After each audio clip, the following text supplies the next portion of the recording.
presentamos 24 horas Central.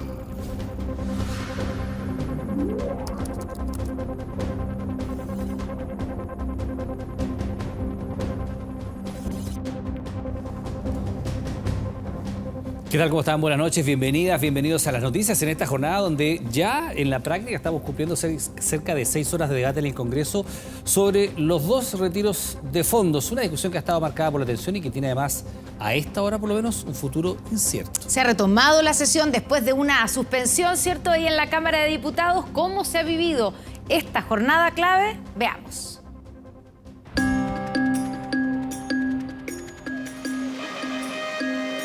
Un amanecer movido y que comenzó con la llegada a primera hora del presidente de la República y los ministros de Estado al Palacio de la Moneda. Los ánimos comenzaron arriba en el comité político, donde se ajustaban los últimos detalles de lo que sería una jornada clave, la votación de los dos proyectos de retiro. Todo esto ocurría al mismo tiempo que se definían las posturas de la sala. Votaré a favor del proyecto de retiro de reforma constitucional. A favor del primer retiro. Además retiramos plata de nuestros propios ahorros. No solo producimos inflación, sino que nos empobrecemos nuestros fondos. Parece importante que el gobierno se siente con una propuesta concreta en materia de inexpropiabilidad de los fondos de pensiones y en materia de reforma de pensiones. Incertidumbre que desde el gobierno buscaron aclarar con el que sería su última carta para ganar la pulseada y frenar el quinto retiro, un proyecto de reforma constitucional que fue presentado este lunes y que establece explícitamente que los fondos de pensiones son de propiedad de los afiliados y no se pueden expropiar. El Ejecutivo no tiene ninguna intención ni de expropiar ni de poner en duda la propiedad de los fondos. Así que, bueno, el gobierno está siendo consistente con su palabra y esperamos que los parlamentarios que plantearon este tema también lo sean. Una iniciativa que generó consenso en gran parte de los parlamentarios, que se cuadraron con la propuesta del Ejecutivo, aunque señalaron que se debían mejorar algunos detalles. La reforma no contradice nuestro programa. Yo supongo que si algunos sectores necesitaban eso para poder, estar seguros de no apoyar este quinto retiro, entonces en buena hora. El gobierno ha hecho un buen trabajo, ha escuchado a las bancadas del oficialismo, ha conversado intensamente con todo y cada uno de los parlamentarios y hay que reconocer que ha hecho esfuerzos por ordenar a sus bancadas.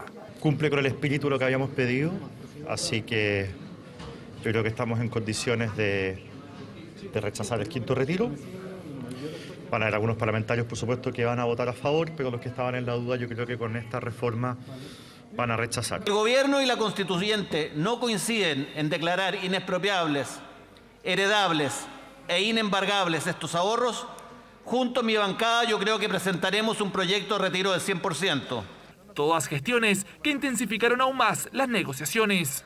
Voy a votar en contra del proyecto parlamentario y a favor de la alternativa del gobierno. Votaré a favor del quinto retiro. Seguiré siendo consecuente y aprobaré este quinto retiro. Que votamos en contra, no estamos contra la gente y sus necesidades, que eso quede muy claro. Hasta pasada las 6 de la tarde, la tensión se mantenía por los pasillos del Congreso. Desde el Ejecutivo aseguraban que una vez en el Senado, su proyecto tendría indicaciones para mejorarlo y conseguir más apoyo. No vamos a tener certeza de los votos hasta que esté la pantalla indicándonos cuántos votos hubo, pero esperamos que hoy día podamos darle una buena noticia al país. Espero que podamos tener el apoyo para el segundo proyecto, que tiene un quórum más bajo. Sin embargo, los votos tanto del proyecto parlamentario como del Ejecutivo no estaban asegurados. De hecho, este último ni siquiera desde su coalición. Son las 6 de la tarde, la votación a las 12 de la noche. Hay muchas cosas todavía. Exactamente. Nuestra decisión mayoritaria es aprobar el proyecto del gobierno. No vamos a votar a favor de la reforma constitucional. Pueden haber algunas diferencias respecto de uno que otro voto, pero en la mayoría de los votos de nuestro comité y de la bancada del Partido Comunista va a ser en respaldo del gobierno. Un futuro incierto para dos proyectos que podrían marcar un antes y un después en el futuro del gobierno, que necesita de 78 votos para sacar adelante su retiro acotado, mientras que el Universal de un quórum de 93 votos.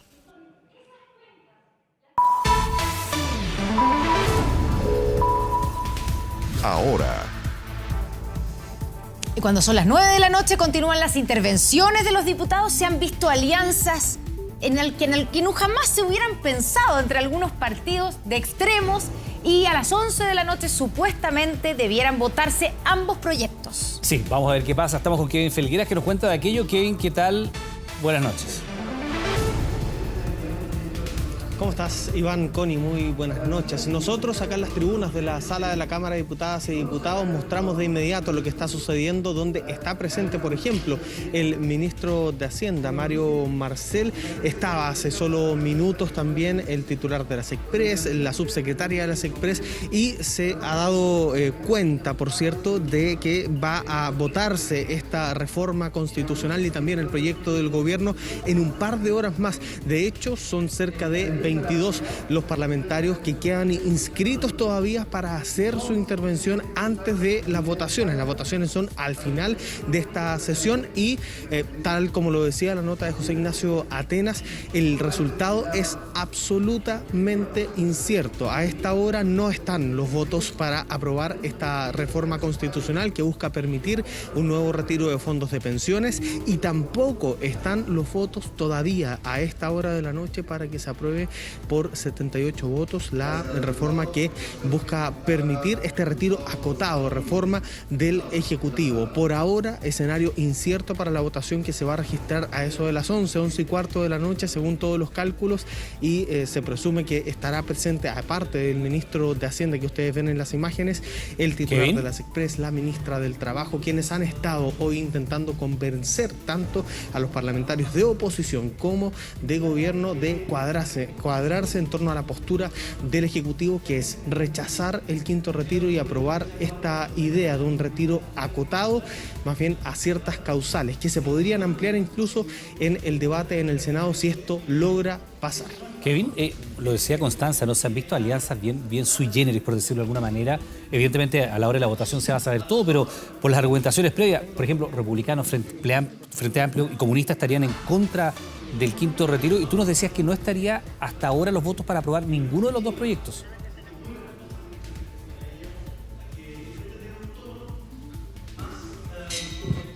Bueno, vamos a volver de inmediato con Kevin. Usted está viendo que se están preparando algunos parlamentarios ya. Lo vimos ahí, aparecía en pantalla, como no podemos no mencionarlo, la diputada Pamela Giles con una banda diciendo retiro del 100%. Ella ha sido una de las grandes impulsoras de esta política de retirar parte de los fondos de AFP. Y Kevin, te repito la pregunta porque, como te planteaba Constanza, se han dado algunas alianzas bien especiales en las argumentaciones previas. Por ejemplo, Frente Amplio, Partido Comunista y republicanos argumentando en contra del quinto retiro. Y tú nos decías que no estarían los votos, a lo mejor, para ninguno de los dos proyectos, ni para el retiro general, ni para el retiro acotado del gobierno. Claro, es un escenario, Iván, Connie, que podría eventualmente darse, porque según los cálculos que hemos realizado acá con varios profesionales de las comunicaciones, al retiro de fondos previsionales, al quinto retiro, este retiro universal, le faltarían al menos 10 o 12 votos, y al proyecto del gobierno le faltarían entre 5 o 6 votos a favor para poder ser aprobado. Recordemos, son quórums distintos. El del quinto retiro requiere 93, el del gobierno mayoría absoluta de los parlamentarios en ejercicio, es decir, 78 votos. Ninguno de los dos tiene los votos todavía, y por lo mismo las tratativas de última hora. Hemos visto al ministro Giorgio Jackson conversando con parte de los parlamentarios de la Democracia Cristiana, por ejemplo, gestiones que no se habían hecho durante el día, se están haciendo a esta hora de la noche a la espera de la votación, que va a ser en un par de horas más, para ver si es que logra avanzar el proyecto del Ejecutivo hacia el Senado y eventualmente que se caiga el quinto retiro de fondos de pensiones. Y esto, Iván, Connie, es muy importante. Si el retiro de fondos previsionales impulsado por parlamentarios no logra los 93 votos, sería la primera vez que la Cámara de origen, la Cámara de Diputadas y Diputados, rechaza la idea de legislar, y por lo tanto ahora sí se aplicaría perfectamente el reglamento para que esto no se pueda volver a legislar de aquí a un año más. Es un hito muy importante si es que llega a ocurrir que se cae ese proyecto. Mientras tanto, el gobierno podría insistir en el Senado si es que no se logran los 78 votos para su iniciativa que busca un retiro acotado. Habla a esta hora el diputado de Convergencia Social, Gonzalo Vinter, hace su intervención, pero como nos contaba Kevin, faltan todavía casi 20 diputados por intervenir. Estaremos pendientes de lo que ocurre allá en la Cámara de Diputados. Volvemos, Kevin, contigo en cualquier momento durante 24 horas central. Cambiamos de tema para contarle que a 28 años de cárcel fue condenado el denominado sicario de Concón, autor del material del crimen del empresario Alejandro Correa. El hombre que lo contrató para concretar el crimen deberá pasar 20 años en prisión. Ya han pasado casi 2 años desde que se cometió el planificado asesinato por encargo al empresario conconino Alejandro Correa. Padre de familia que la mañana del 18 de mayo del 2020 fue atacado por un sicario cuando estaba en el antejardín en compañía de un amigo. Alfonso Gutiérrez Londoño, buenas tardes. Muy buenas tardes, señor López. Buenas tardes, árbitro. Uno a uno fueron cayendo los responsables quienes este lunes fueron notificados de la sentencia definitiva.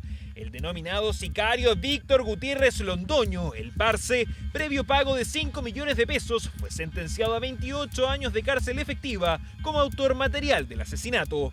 Por el delito de homicidio calificado en grado consumado en la persona de don Alejandro Correa Correa, también fue condenado por el delito de homicidio simple en grado de atentado en calidad de autor respecto a la persona de don Claudio Mucio. Una de las pistas claves, este registro escrito donde se le indicaba a Gutiérrez dónde debía concretar el crimen, cuyo origen fue la usurpación de un terreno en Quilpué que era propiedad de la víctima. La letra correspondía al autor intelectual. El tribunal determinó que Renato López le entregó al sicario el nombre y la dirección de la víctima en un papel escrito de su puño y letra.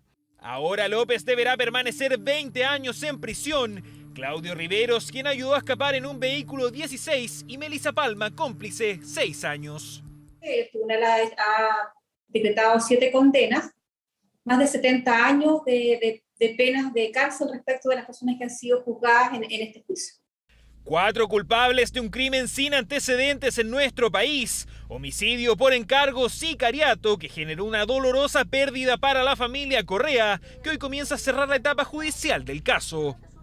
Aún nos queda una gran arista por incursionar, que es el tema del terreno.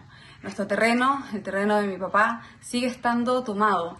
Seguimos sin una respuesta firme por parte del Estado. Confiamos en que haya continuidad administrativa. Sin embargo, todavía no está todo dicho. La defensa de López fue recientemente asumida por el ex fiscal Claudio Uribe, quien buscará revertir la decisión de la justicia. De cárcel no nos acomoda. Por lo mismo, esperamos rápidamente examinar los recursos legales que procedan. Fase de apelación que podría mantener abierto el caso. Por ahora, la resolución es clara. Los 4 condenados por el homicidio de Alejandro Correa están sentenciados a permanecer en la cárcel. Y esta imagen es realmente impactante. Ahí está. Se trata de una secuencia donde una mujer salió eyectada de un bus del transporte público y terminó con lesiones en la cabeza y el hombro. Claro, este es un caso que nuevamente pone sobre la mesa la discusión respecto al estado de las máquinas de pasajeros que circulan en Santiago. Y tomé la micro. Me subí en la micro y me senté atrás. Y me siento por el lado de la ventana. Dobla la micro. Y yo veo que dobla así y se sale la ventana y ahí salgo volando yo. Y ahí no sé nada más. El hecho ocurrió el pasado 23 de marzo. Marcela sale eyectada del bus que la llevaba a un consultorio en la comuna de Cerro Navia. Vecinos ayudan a esta mujer que terminó con problemas en el hombro, en el brazo y 14 puntos en su cabeza. Y le tengo terror a la micro. No sé, yo pienso que Dios es grande y no me quiso llevar, no. Pudo ser peor, dice que aún sufre dolores en su cabeza y brazo tras la dura caída y que recién después de casi un mes, asegura Marcela, apareció la empresa Medbus para saber de su condición. Eso le dije yo a él, pues, tuvo que pasar esto para que viniera. ¿Y por qué cuando yo llamaba por teléfono me contestaban? Tuvo que pasar a la prensa para que vinieran ellos hoy día. Los mismos vecinos que la socorrieron en la esquina de Gutiérrez con Santos Medel apuntaron a las condiciones de los buses como factor en el accidente. En las micros no las arreglan. Los vidrios están medio sueltos. Yo creo que en ese sentido igual le falta mantención, a veces los timbres no suenan, entonces igual yo creo que deberían regularizar un poco el tema. Una ventana si está bien puesta no tendría por qué haberse salido. Esa es yo creo que esa ventana está puesta así nomás, porque como dobla y se cae. Porque tras una curva se desprende la ventana del bus, todo apunta al mantenimiento del transporte público. De hecho, solo en este 2022 se realizaron más de 10.000 fiscalizaciones a estos buses y se han cursado más de 4.000 infracciones por documentación, problemas técnicos y de seguridad. Vamos a efectuar la renovación de parte importante de la flota para contar cada día con más buses eléctricos, más buses Euro 6 que cumplan el estándar y la calidad medioambiental y de seguridad que las personas requieren. Un escenario que también ha generado la molestia de la Coordinadora de Transporte Público, que reúne a funcionarios como conductores de buses y que denuncian lo que serían irregularidades en las condiciones de trabajo, pero también de las máquinas. Eso no es aislado, este es una muestra, un botón nomás de lo que nosotros estamos hablando, del peligro que corremos nosotros, tanto como conductores como pasajeros, que no están las condiciones, la empresa no le entrega la herramienta a los mecánicos para arreglar las micro. Desde Medbus declinaron referirse a un hecho que actualmente está en investigación, una secuencia que impacta y que pone en discusión las condiciones de los buses del transporte público tras este accidente que casi termina en tragedia. Cambiamos de tema. Descansó este fin de semana, pero ya está pensando en el próximo feriado. Tiene que prepararse porque la verdad es que este 2022 no hay muchos. Fíjese que recién el 21 de junio un feriado va a caer y día de semana, bueno, un mes que también va a tener otro feriado, el lunes 27. De ahí tenemos que saltar hasta agosto, que suma el 15 de ese mes. ¿Qué pasa con las fiestas patrias? Bueno, son cortitas. De hecho, el 19 de septiembre cae día lunes. En octubre habrá dos más, anótelos. Ahí está, el 10 y el 31. En noviembre está el martes 1 y para cerrar el año, el 8 de diciembre, que cae día jueves y se transforma en el último día festivo de este año. Pero podría sumarse uno más. Este lunes ingresó un proyecto de ley que busca generar un fin de semana largo. El lunes 2 de mayo por el Día del Trabajador. Terminó el fin de semana largo y algunos se quedaron con gusto a poco. El viaje a la playa, el rico almuerzo con vista al mar se fumó como agua entre los dedos. Por ello, la pregunta del millón es ¿cuándo tendremos otro feriado? Si miramos el calendario, hay que esperar hasta el 21 de junio para un feriado día de semana y hasta el 27, el día de San Pedro y San Pablo, para encontrarnos con otro fin de semana largo. Claro que necesitamos descansar también un poquito. Pero bueno, ¿qué vamos a hacer si no tenemos feriado? Porque uno generalmente cuando trabaja de lunes a viernes está pendiente de los feriados. ¿Junio? ¿Y por qué? Espera que desde el Congreso buscan acortar. Por eso, el diputado demócrata cristiano Héctor Barría llegó con calendario en mano y un proyecto de ley que busca declarar como feriado el próximo lunes 2 de mayo, en reemplazo del Día Internacional del Trabajador, 1 de mayo, que este año cae domingo. Y tenemos la convicción que si hay un feriado largo también, que involucre este lunes 2 de mayo, también uno de los rubros más afectados por la economía pueda tener un impacto positivo en sus respectivas cuentas. Trabajo independiente, bueno, no me convendría mucho que perdiera un día. Hoy no me parece perfecto. Si un día lunes, no, yo encuentro que está bien. El proyecto establece que si el 1 de mayo cae fin de semana, sea feriado el 30 de abril o el 2 de mayo. El tiempo corre, la iniciativa necesita una tramitación express para ver la luz este año y por ello sus impulsores buscan respaldo en el Ejecutivo. Este tipo de decisiones tienen efectos tanto en los tiempos de descanso, de bienestar, de empleo, el trabajo que entregan pymes y por lo tanto en ese contexto tenemos que hacer una evaluación primero de los efectos que va a tener una medida como esta. Creo que las relaciones en política tienen que basarse también en reciprocidad, atendiendo a las necesidades de la gente y esperamos que en ese sentido las iniciativas y las propuestas de los parlamentarios también se condigan con un buen trato y una buena recepción de las propuestas del Ejecutivo, sobre todo cuando estamos hablando en este contexto del quinto retiro. En la industria del turismo la idea es aplaudida, pues permite generar ganancias económicas que no estaban contempladas. Un feriado dentro del mes de mayo que pueda convertirse en un fin de semana largo sería algo positivo, ya que este año el 1 de mayo y el 21 de mayo caen dentro del fin de semana sábado o domingo. Según cifras de Libertad y Desarrollo, un feriado no irrenunciable le cuesta al país entre 120 y 140 millones de dólares. Por ello, los expertos plantean sus dudas por el impacto económico de la medida. Cuando las cosas se hacen a última hora es cuando tienen más impacto negativo. Si ahora nosotros decimos en unas semanas más vamos a tener un día adicional de feriado, ¿cierto? Se va a cambiar una planificación que ya tienen y cuando eso no puede ocurrir, obviamente eso va a implicar incurrir en más costos, digamos, asociados a ese día. Un proyecto que necesita concretar apoyos para avanzar en el Congreso, velocidad que será clave para ver si efectivamente los chilenos podrán soñar con un nuevo fin de semana largo el próximo lunes 2 de mayo.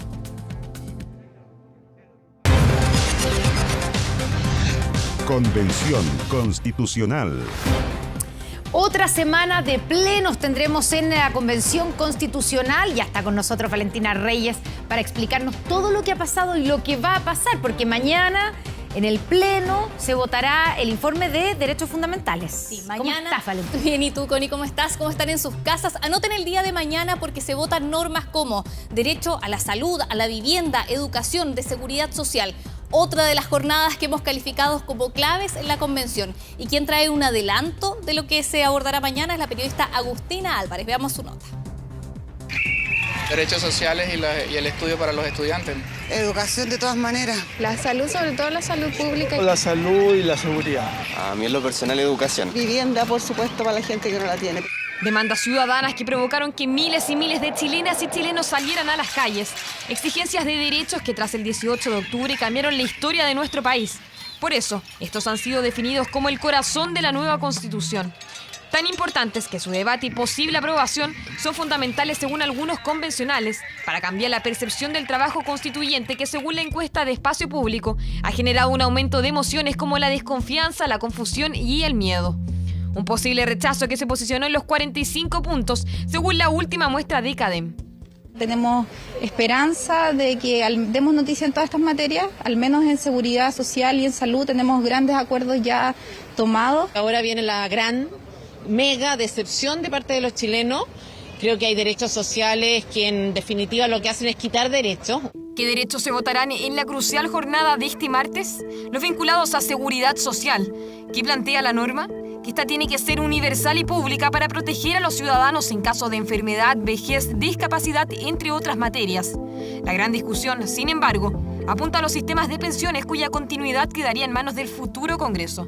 Nosotros consideramos, en bien de los trabajadores, que es absolutamente pertinente dejar claro cuáles van a ser las condiciones de tus fondos de pensión y comprendo las razones que tiene la izquierda para dejarlo en tierra de nadie. El principio de capitalización individual, es decir, de lo que vamos juntando solas y solos, ese principio ya no estaría, porque estaríamos en el principio de solidaridad, es decir, que haya un sistema que nos permita a todas y a todos contribuir. El derecho a la salud será otro de los temas que marcará la jornada y se propone un sistema nacional de carácter universal, público e integrado. Las personas atenderán bajo un plan único en establecimientos públicos y los privados podrán funcionar solo si se diseña una organización sin fines de lucro. Se pone en salud el foco en el prestador. Se va a provocar un déficit tremendo del gasto público al tener que recibir 3,5 millones de chilenos ahora el sistema público. Nadie podría pensar que con la sola aprobación del proyecto de nueva Constitución el sistema público va a tener que capturar la totalidad de las prestaciones. Eso no sería posible. Una fórmula que ha generado polémica y por eso agrupaciones manifestaron sus aprensiones y reparos. Nos parece que no podemos permitirnos a priori prescindir de ningún prestador, por lo que no se puede dejar constitucionalmente fuera a los centros privados. Hacemos por lo tanto un llamado para que el debate constitucional considere de manera efectiva y sostenible la complementariedad del trabajo público con el de todos los privados sin exclusión. Esto es algo que no debemos ni podemos transar como país. Un martes intenso el que se avecina con votación de normas claves. Una de ellas, por ejemplo, la que establece que el Estado asegurará a todas las personas el derecho a la educación, una integral y de excelencia, universal y obligatoria hasta la educación media. El derecho a la vivienda también será protagonista como lo fue junto a las ya mencionadas en las marchas y manifestaciones que pavimentaron el camino constituyente. Normas que requieren al menos 103 votos para ser parte del borrador de la nueva Constitución.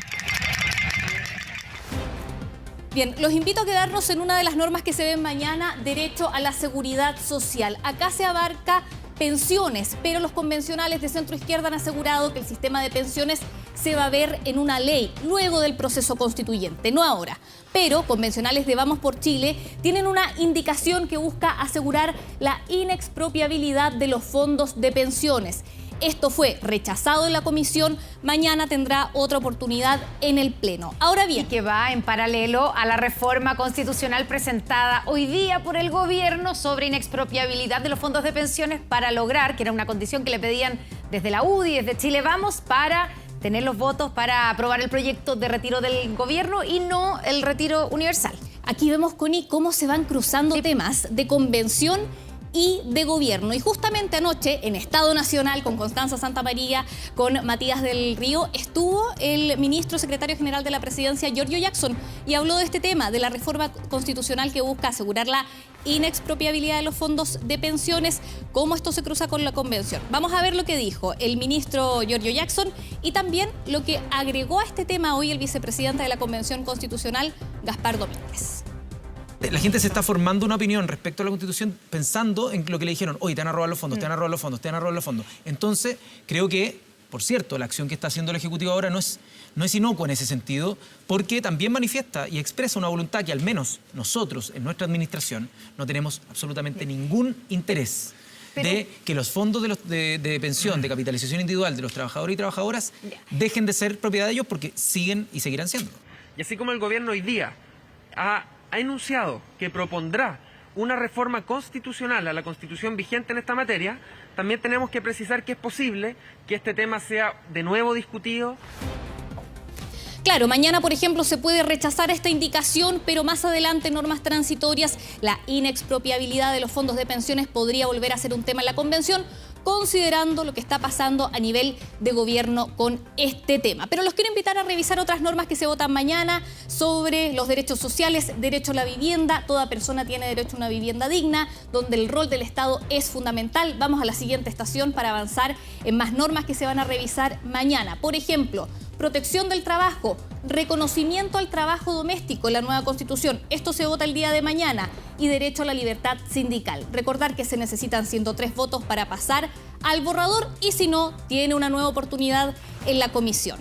Y veamos parte de lo que ya se ha aprobado hoy día, de lo que sí está en el borrador, porque hoy día tuvimos plenos, la semana estará marcada por los plenos de la Convención Constitucional. Vamos a la siguiente estación para ver las normas que se aprobaron sobre medio ambiente. Pasó al borrador de nueva Constitución normas sobre bienes comunes naturales, los define, como por ejemplo el agua, se declaran inapropiables y además dice que el Estado deberá preservarlos, conservarlos y, si da el caso, restaurarlos. Y por último, para finalizar ya este contacto sobre la Convención Constitucional, la siguiente estación, también otra norma de medio ambiente consagra en el borrador de nueva Constitución el acceso responsable y universal a la naturaleza, las montañas, los ríos y nuestra naturaleza que tenemos acá en Chile, Constanza. Nuestra dotada naturaleza. Exacto, nuestra dotada naturaleza. Bueno, se seguirá, ¿cierto?, votando el informe de las distintas normas de medio ambiente durante el resto de la semana, el viernes, ¿cierto? El jueves yo me equivoqué. Había dicho el viernes, el jueves se vota medio ambiente nuevamente y a esta hora siguen votando, 9:23 minutos, se votan normas sobre principios constitucionales. Así será de intensa esta semana en la Convención Constitucional y Valentina Reyes estará pendiente de todo para explicarnos aquí en 24 Horas Central. Gracias, Valentina, buenas noches. De nada, buenas noches. Seguimos contigo, Iván. Claro, para contarles que el Ministerio de Justicia descartó por el momento un anuncio que apunta al cierre del penal de Punta Peuco. Esto luego que la ministra de Defensa asegurará que esto no debe continuar. Sus palabras reabrieron el debate por un centro de reclusión que ha provocado polémica desde que fue creado, allá a mediados de los 90. Por el cierre definitivo del penal 5 estrellas de Punta Peuco. Se construyó una cárcel segmentada, pero se hizo sin ningún lujo. No se cierra Punta Peuco. Desde su creación en 1995, el penal Punta Peuco se ha convertido en una piedra en el zapato independiente del gobierno de turno. Un centro de detención especial para uniformados en Tiltil, en donde están recluidos militares, exagentes del Estado condenados por crímenes de lesa humanidad cometidos durante la dictadura de Pinochet. A las 1:40 horas ingresó al establecimiento penitenciario Punta de Peuco el señor Manuel Contreras Sepúlveda. creado para encarcelar a Manuel Contreras, el ex jefe de la policía represiva del régimen, y el brigadier Pedro Espinosa, condenados por el asesinato de Orlando Letelier. El Mamo ingresó en 1995 y 20 años después, tras un polémico paso por el penal Cordillera, el centro penitenciario que surgió en la administración de Lagos en 2004, salió del lugar para morir en el hospital militar. Y estas no son cabañas de veraneo equipadas con baño privado y televisión por cable. Esto es Cordillera, un centro de reclusión donde cumple condena lo más conspicuo de la DINA. En 2013, Sebastián Piñera cerró el penal Cordillera y todos los reclusos fueron trasladados a Punta Peuco. La polémica por la existencia de recintos especiales se reabrió luego de que la ministra de Defensa, Maya Fernández, declarara al Mercurio que el penal Punta Peuco no debe continuar, esgrimiendo diferencias cuando se trata de delitos de lesa humanidad. El cierre del penal de Punta Peuco se ha dilatado y dilatado en una forma absolutamente injustificada. Y las personas que están ahí, que son criminales de lesa humanidad, irán a cárceles comunes. Es un error y una declaración que a nuestro juicio constituye quizás una cuestión más de tipo ideológico en el cargo de la ministra de Defensa, que esperamos que esa opinión no sea compartida por la ministra de Justicia. Punta Peuco pudo ser cerrado en 2018 cuando Michelle Bachelet dejaba la presidencia. La exmandataria firmó el decreto, pero el ministro de Justicia de la época, Jaime Campos, negó haber recibido el documento el último viernes hábil, acusando que solo lo recibió horas antes del cambio de mando. Por eso no lo firmó. Les advertí que ese acto jurídicamente era ineficaz y que me parecía solo una maniobra política comunicacional efectista. Según uno de los abogados de los exmilitares en Punta Peuco, hay 180 reclusos, entre ellos Miguel Krasnov, que suma 650 años de condena, Raúl Iturrega Neumann, condenado por el homicidio del general Carlos Prat, y el brigadier Pedro Espinosa, condenado a más de 200 años de cárcel. Me sorprendieron las palabras de la ministra Maya Fernández. El tema del cierre de Punta Peuco o de un centro penitenciario no es de competencia del ministro de Defensa. En ninguna parte del programa del gobierno Boric aparece como objetivo principal o dentro de su objetivo el cierre del penal de Punta Peuco. La ministra de Defensa no estuvo disponible. El Ministerio de Justicia vía WhatsApp aclaró lo siguiente. La ministra Fernández expresó una voluntad personal muy respetable, pero desde Justicia no hay ningún anuncio que hacer a ese respecto por el momento.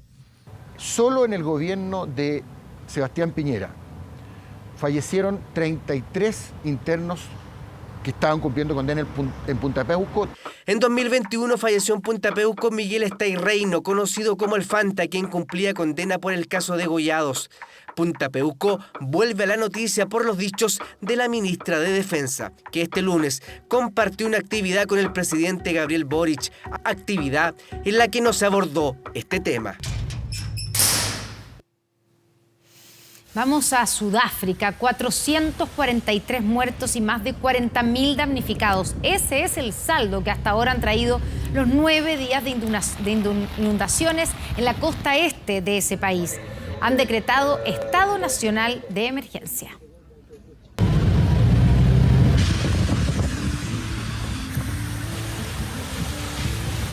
Lo perdimos todo.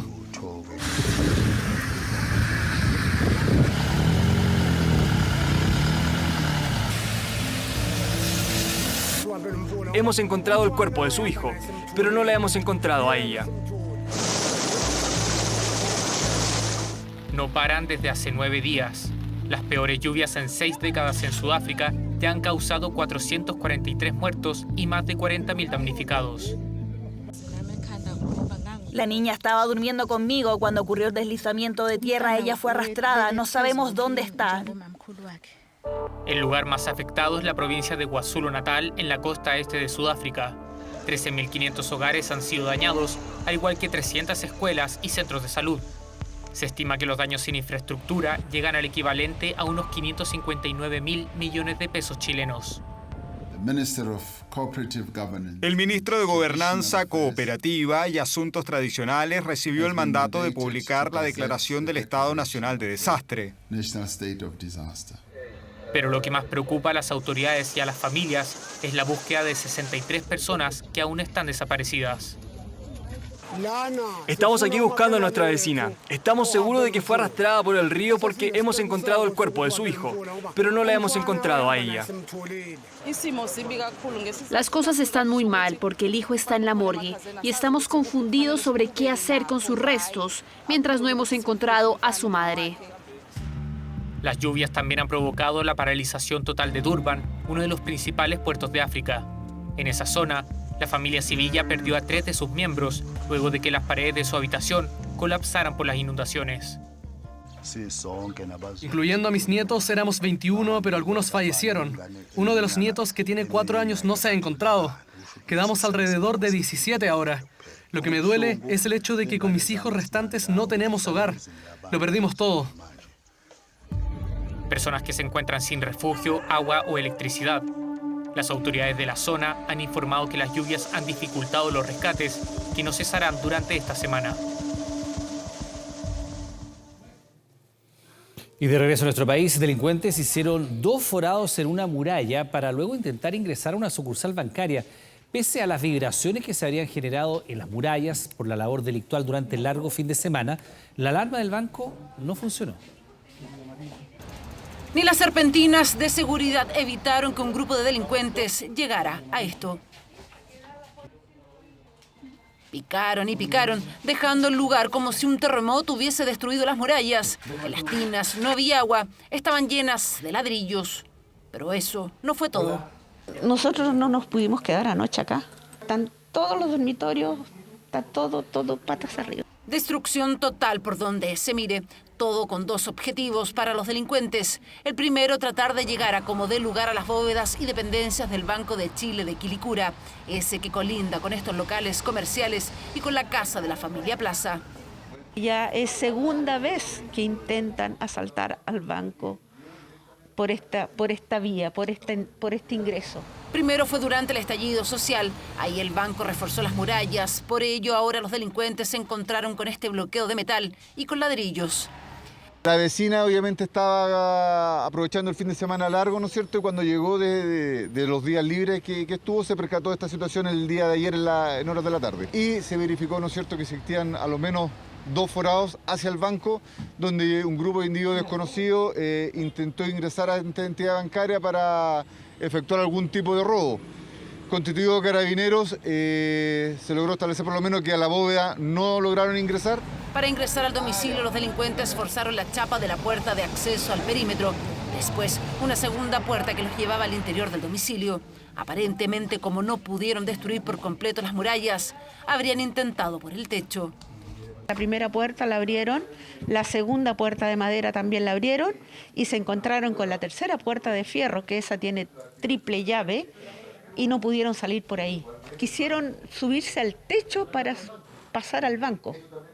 Por eso que está ese forado por arriba del segundo baño. ¿Cuándo ocurrió este fallido intento de robo? ¿Por cuántas horas y días trabajaron? Aún no está claro. Lo cierto es que la alarma del banco, que debe detectar vibraciones, no funcionó. Se le cursó una infracción a la entidad bancaria, toda vez que obviamente dentro de las pruebas que hizo personal de OCDE, la alarma no se activó mientras se hacían esta indagatoria, por lo cual obviamente quedaron citados con una infracción respectiva, ¿no es cierto?, por la Ley de Seguridad Privada. Delincuentes que no solo causaron daño estructural en la propiedad, sino también en las habitaciones. No se fueron con las manos vacías, robaron dinero y especies a la familia. En el lugar, Carabineros encontró herramientas que podrían tener huellas que den con los responsables de este frustrado robo al banco.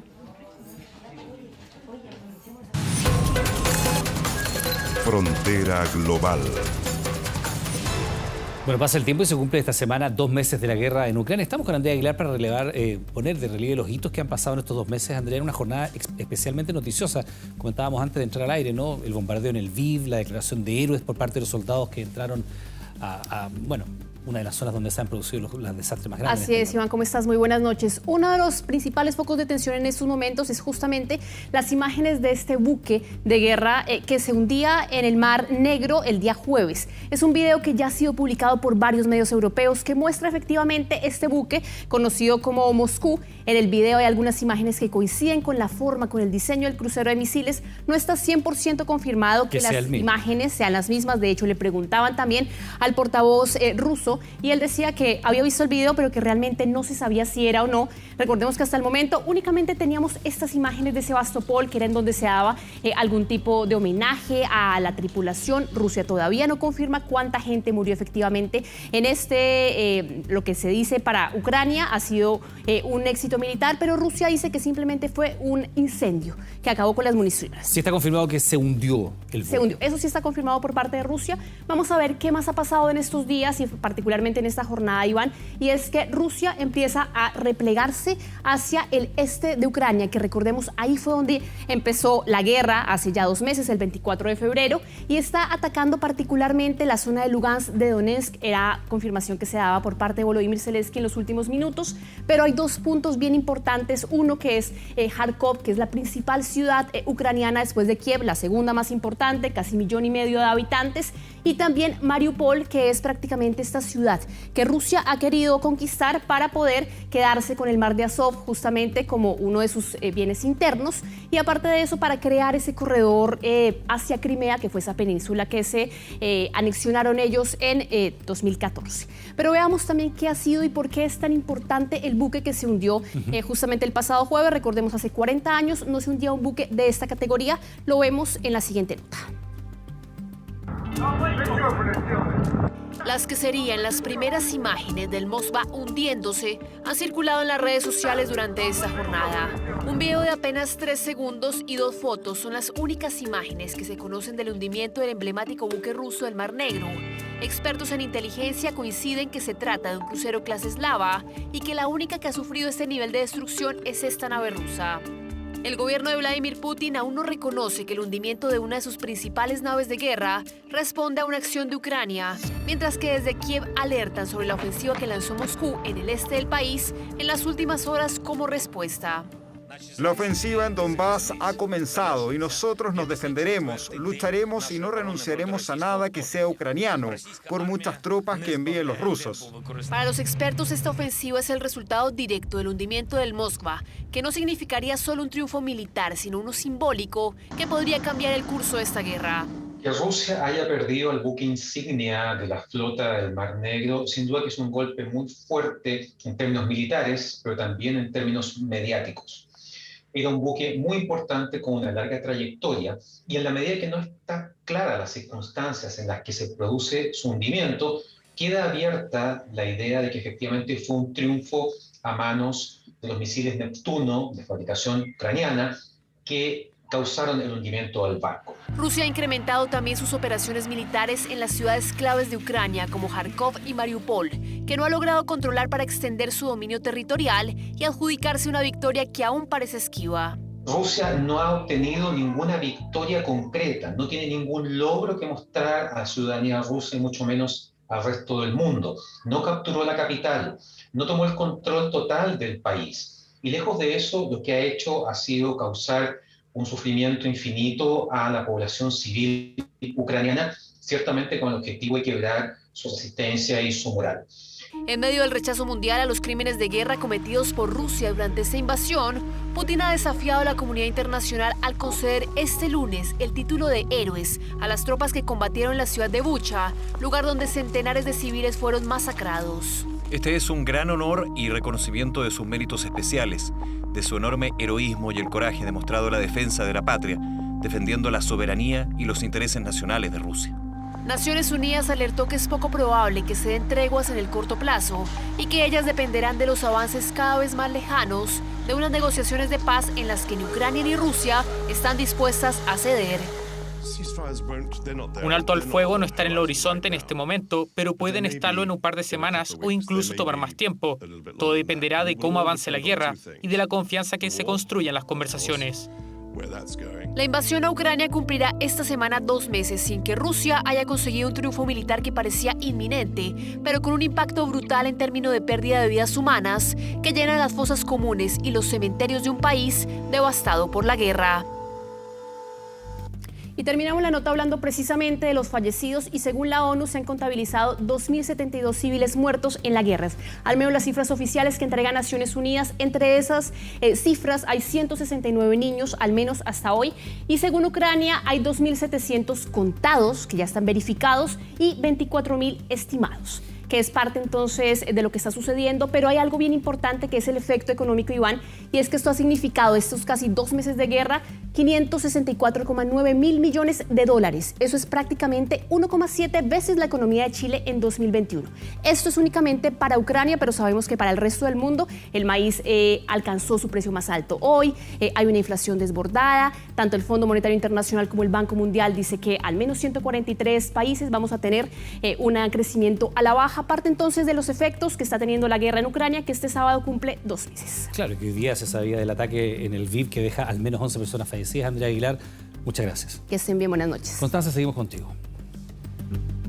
Y lo siguiente tiene directa relación con los efectos de la guerra en Ucrania, pero en nuestro país, porque ya tenemos mañanas y noches más heladas y en algunos hogares es necesario empezar a calefaccionar, pero con las sostenidas alzas de la parafina y el gas hay muchos que se resisten a prender una estufa. Expertos nos entregan recomendaciones para ahorrar.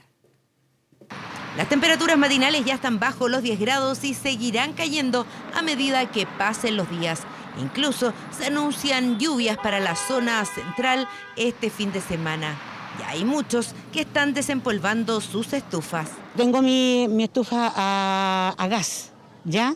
Y la tengo ya a manito ya. Pero como ha subido tanto este combustible, se han resistido a prenderla, ni hablar de la parafina. La parafina me parece que está más cara que el combustible. Está todo caro, caro, caro, caro. Y no es la única que ha buscado otras formas para pasar el frío. Hay que optar por una cobija más, más ropa, pero no encender ningún tipo de calefacción. Y los que han salido a comprar se asustan al recibir la boleta. 5 litros, un poquito más de 5 litros, 5.600. Tenemos que comprar de lo que comprábamos antes 1 litro, hay que comprar medio litro para poder calentar el ambiente del hogar. Encender una estufa a parafina este invierno cuesta casi el doble que el año anterior. Si el 2021 costaba en promedio 620 pesos el litro, hoy supera los 1.100. No hay bolsillo que aguante. Imagínense que la gente que vive de la pura pensión, vamos a tener que aguantar con el frío este año. Súper caro todo. La Comisión Nacional de Energía elabora un ranking con un mapa que entrega los precios de las parafinas en todo Chile. En la región metropolitana, la más barata la encontramos en Ñuñoa a 1.000 pesos y la más cara en Estación Central a 1.245. El gas licuado también tiene un precio nunca antes visto. El año pasado el balón de 15 kilos costaba 21.000 pesos en promedio. Hoy lo encontramos entre los 26.200 y 30.000. Parafina, gas, ¿qué pasa con las estufas eléctricas? No nos conviene, porque hay más consumo todavía. Fuimos donde un experto para preguntarle qué es lo que más nos conviene en estos momentos. Para lo que es calefacción es siempre transicionar a sistemas eléctricos. Y hoy día hay tecnologías eléctricas que son mucho más baratas que antes y que son más limpias al interior del hogar y también más limpios a nivel cambio climático. Con las nuevas tecnologías, la cuenta de luz en un departamento de 50 metros cuadrados podría subir 18.000 pesos en un mes. La mayoría de los productos hoy día traen termostato y ese termostato lo que hace es que la persona pueda fijar la temperatura deseada, ¿cierto?, en el ambiente que necesite calefaccionar y una vez que el ambiente llega a la temperatura, el termostato automáticamente funciona y por lo tanto el producto se apaga. Puede ser caro hoy, si es que yo ya quiero cambiar el sistema, pero puede ser una muy buena inversión pensando en ahorros en 2 o 3 años. Quienes usan leña como calefacción aseguran que el precio también se fue a las nubes. En Osorno, si el año pasado pagaban 39.000 pesos, hoy pagan 60.000. Harto. Yo creo que va a subir más también. Aquí tenemos que tener leña por fuerza. El problema es que está haciendo frío y deben tener la estufa prendida todo el día. Y ayer, por ejemplo, estuvimos todo el día con fuego. Hasta ya como a las 7, las 8 ya se baja el nivel de consumo. Sí, el nivel de consumo. Todos los pronósticos indican que la leña, la parafina y el gas seguirán subiendo los próximos meses. El consejo es calefaccionar solo los espacios que vamos a ocupar para no derrochar energía y no gastar de más, sobre todo en estos tiempos en que el dinero se ha convertido en un bien cada vez más escaso en la mayoría de los hogares chilenos. Y la policía sigue las pistas para encontrar 2 gaviotas del Festival de Viña del Mar que le fueron robadas al humorista Stefan Kramer. Los delincuentes sustrajeron también sus equipos de trabajo, un robo que, de acuerdo a la estimación, supera los 20 millones de pesos.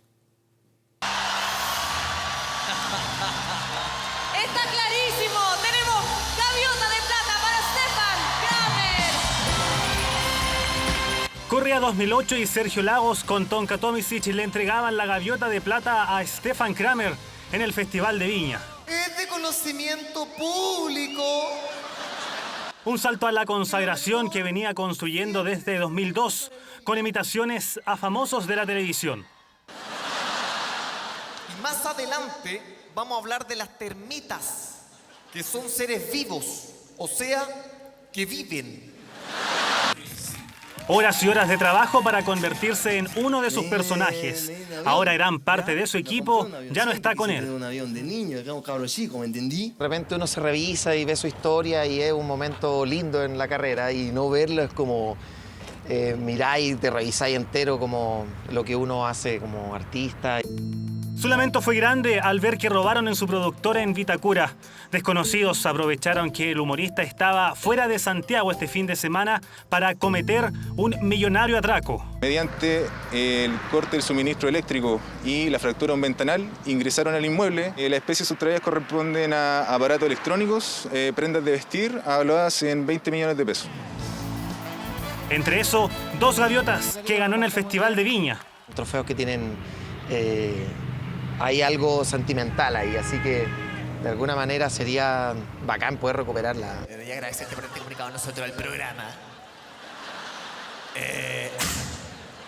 Y es que cómo olvidar sus presentaciones en la Quinta Vergara, de las más exitosas del festival. Olvídate, don Francisco, y olvídate de tu internacionalización. Momentos inolvidables que también cosechó en TVN. Quiero escucharlo. Sí, bueno, quizás por ahí mando un saludo a toda la gente. 10 años el de Beapa.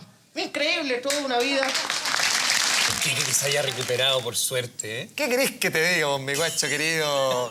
Claro, sí es cierto, sí, este gallo es más califa que yo, pues weón, no. Claro. Equipos de sonido, vestuario, computadores, algo que desea encontrar por ahora, toda vez que trata de entender qué pasó. Hay quizá una desorganización, se cortó la luz, pero bueno, las cosas cuando suceden, suceden. Kramer va a realizar un film, una película. Al momento la PDI busca a los delincuentes que se llevaron parte importante de su trabajo. Stefan Kramer solo tiene un mensaje. Y ahora, como te digo, hay que mirar para adelante y seguir creando. Enterrado en el patio de una casa abandonada, fue encontrado el cadáver de un adolescente que estaba desaparecido desde el sábado en Coronel. El hallazgo generó indignación entre amigos de la víctima, quienes quemaron la vivienda donde apareció el cuerpo.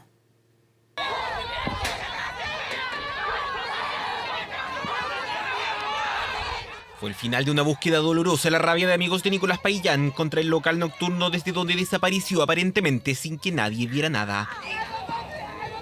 También contra la casa donde fue hallado su cuerpo después de casi 3 días. Yo lo único que quiero es que se haga justicia, que encuentren a la gente, porque todavía no encuentran a nadie. Nicolás Paillán, de 16 años, había salido junto a una prima y una hermana el pasado viernes. Llegaron hasta este local nocturno ubicado en calle Los Araucanos de Coronel, el Club Carreta. Cuando se disponían a regresar ya en la madrugada del sábado, el joven no llegó al punto de encuentro afuera del recinto. De inmediato su familia inició una intensa búsqueda. Este es el lugar donde se perdió a las 5 de la mañana. Aquí fue la última vez que estuvo con nosotros. Su familia presentó una denuncia por presunta desgracia horas más tarde. Las primeras pistas dirigieron la búsqueda hacia esta vivienda ubicada frente al local nocturno a no más de 25 metros. Pese a que se perició el lugar el domingo, no hubo resultados hasta este lunes. Pasada las 10 de la mañana comenzó a llegar personal de la PDI y la Fiscalía. Luego familiares. Fueron casi 3 horas de angustia hasta que se confirmó la trágica noticia. Se confirma que la persona encontrada en este sitio es el adolescente de nombre Nicolás. Se realizaron peritajes por la CRIM de huellas, siendo las huellas del adolescente. La data de muerte de Nicolás sería del mismo día de su desaparición. Estaba a solo metros del lugar donde se le vio por última vez. Aquí no habían entregado información, que aquí estaba las personas que le hicieron algo, porque en los 20 segundos que desapareció no podría haber sido alguien tan lejos. Mi hijo vio algo porque por algo le hicieron esto, porque fue algo tan rápido, fue algo tan espontáneo. Entonces yo creo que él vio algo y quisieron borrar lo que él vio. Un crimen en el que hubo intervención de terceros. El cuerpo de Nicolás fue enterrado en esta vivienda abandonada hace casi una década y que hoy es ocupada de forma irregular. Hace más de 10 años que está abandonada, sí. Así, pero sinceramente nosotros no sabíamos nada de eso. Estuvimos sí, acompañando a la familia el sábado en la noche aquí. De lo poco que sabemos, esa casa está abandonada y ahí habían algunas personas que se la tomaron. Los ocupantes de esta casa estarían en calidad de testigos, pero hay otro elemento que podría ser clave. El celular de Nicolás fue ubicado por detectives de la PDI a la venta en una feria. Fue encontrado, lo tenemos nosotros, lo tenemos que periciar también. Y está en esa etapa. Tenemos que ver cómo llegó ese teléfono y quién lo tenía también. Por ahora no se descarta ninguna hipótesis, no hay detenidos. El cuerpo del joven fue trasladado al servicio médico legal donde se precisará la causa y data de muerte. En cuanto al local nocturno, no hay registros de cámaras del exterior. Fue precisamente otro de los elementos que gatilló la indignación entre los cercanos a Nicolás. Tras una búsqueda que también terminó con un sitio de interés para la investigación destruido por el fuego. Y vamos ahora a ver lo que está pasando en Brasil, porque tras la cancelación del año 2021, usted se acuerda, vuelve el Carnaval de Río de Janeiro, aunque en una fecha distinta a lo que tradicionalmente le corresponde. Sí, pues siempre es febrero, ¿cierto? Sí. A fines de febrero. Bueno, para algunos se trata de un sano regreso a la normalidad, luego de los peores momentos de la pandemia. Pero para otros que ven bajo el agua, podría ser una jugada política. Mire. Han pasado 2 años, es una alegría inmensa. Es una alegría abrazar a la gente, estar en la calle. Dicen algunos en la previa de lo que será el Carnaval de Río, una fiesta que se hace previo a la Cuaresma, más de un mes antes de la Semana Santa que acabamos de vivir. Esta es la primera vez que se hace, es como celebrar Navidad. Pero la felicidad en Río hoy es lo importante, pues el año pasado todo fue distinto. No habrá carnaval porque queremos salvar vidas. Cuando la pandemia asolaba a Brasil, en un 2021 donde el Sambódromo de Río de Janeiro no dejaba entrar a nadie, solo a la luz, que homenajeaba a las que a esa fecha ya sumaban 230.000 muertes por causas del COVID-19. Pero hoy la fiesta volverá a abrirse. Nuestro objetivo hoy es limpiar la pista para que la gente pueda transitarla con paz y alegría. La gran diferencia es la fecha. El carnaval siempre se hace justo antes de la Cuaresma.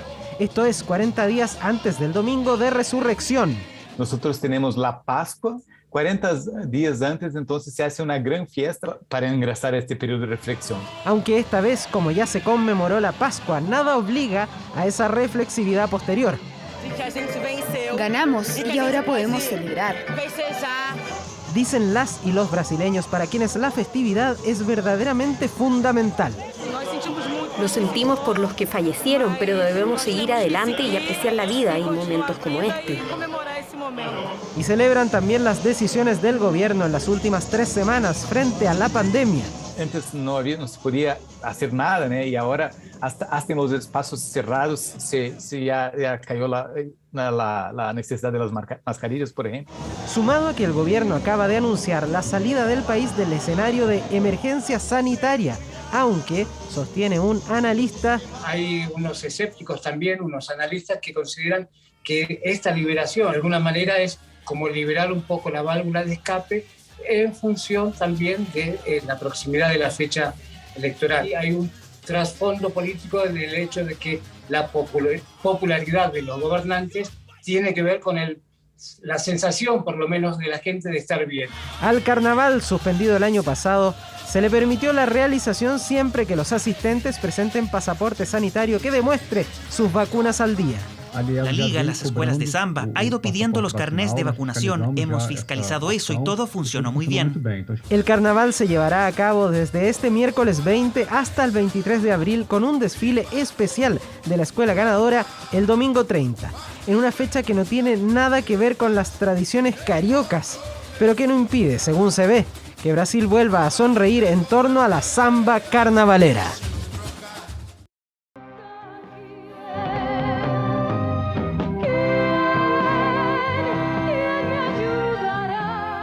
Usted se acuerda, ¿no? Levantó la Gaviota de Plata en el mítico Festival de Viña del Mar del año 1981 como la mejor intérprete. María Inés Navellán era una de las voces fundamentales de nuestra música popular, probablemente en los últimos 40 años. Este lunes, la artista murió en su domicilio, en San Pedro de la Paz. Miren.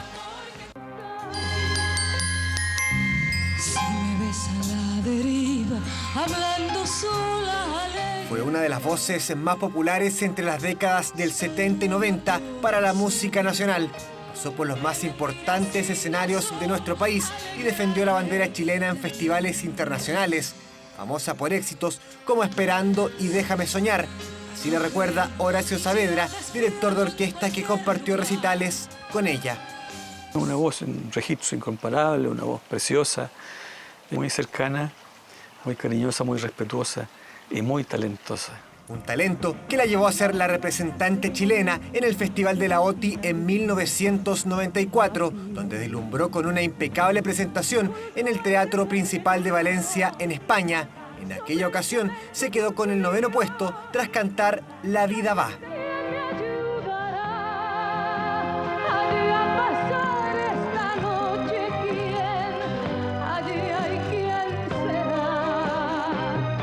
Una tremenda voz, una tremenda artista y una mujer muy valiente. Se nos va una voz, yo creo que es incomparable. Gaviota de plata y $3.000 para María Inés Navellán. Su mejor momento fue en la primera mitad de la década de los 80, cuando estuvo 2 veces en el Festival de Viña del Mar ante una Quinta Vergara repleta, tanto en el show como en la competencia internacional, defendiendo un tema de su esposo, el compositor Luis Venegas.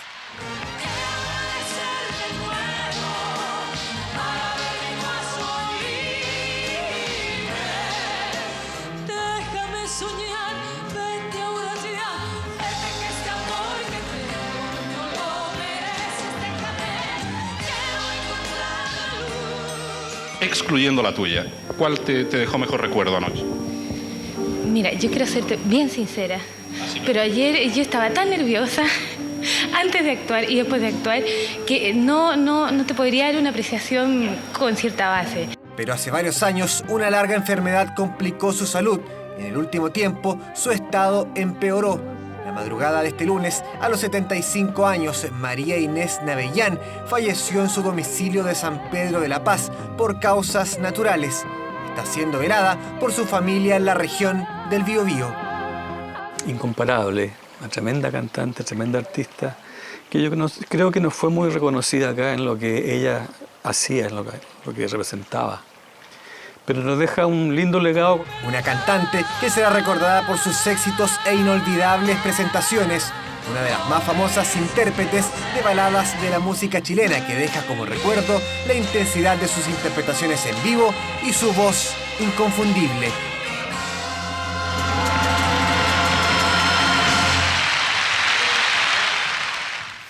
Tremenda la voz de María Inés Navellán. Le mandamos nuestras condolencias, por supuesto, a su familia y amigos.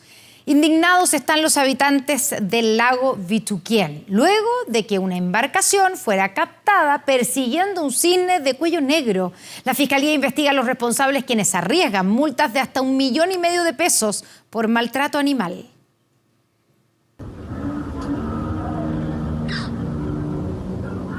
Ocurrió este fin de semana, es el registro de los vecinos. Una embarcación persigue sin explicación y por varios minutos a un cisne de cuello negro que nada por las aguas del lago Vituquén.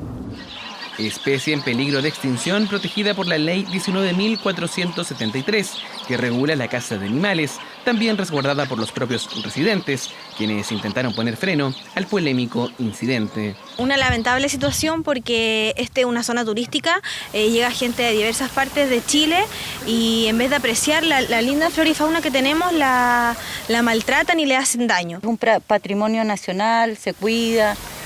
Nosotros estamos acostumbrados, entonces siempre se llega lento porque están ellos aquí y es algo hermoso, entonces yo creo que se merece que se respete toda la zona.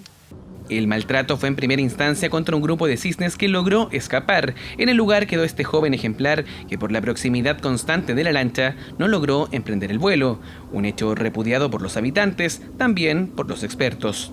la alteración o impacto que se genera en este tipo de sistemas lacustres, que tenemos que entender que son sistemas de alta biodiversidad con un alto número de especies, genera efectos de tipo de estrés que puede provocar una disminución en la población de estas especies.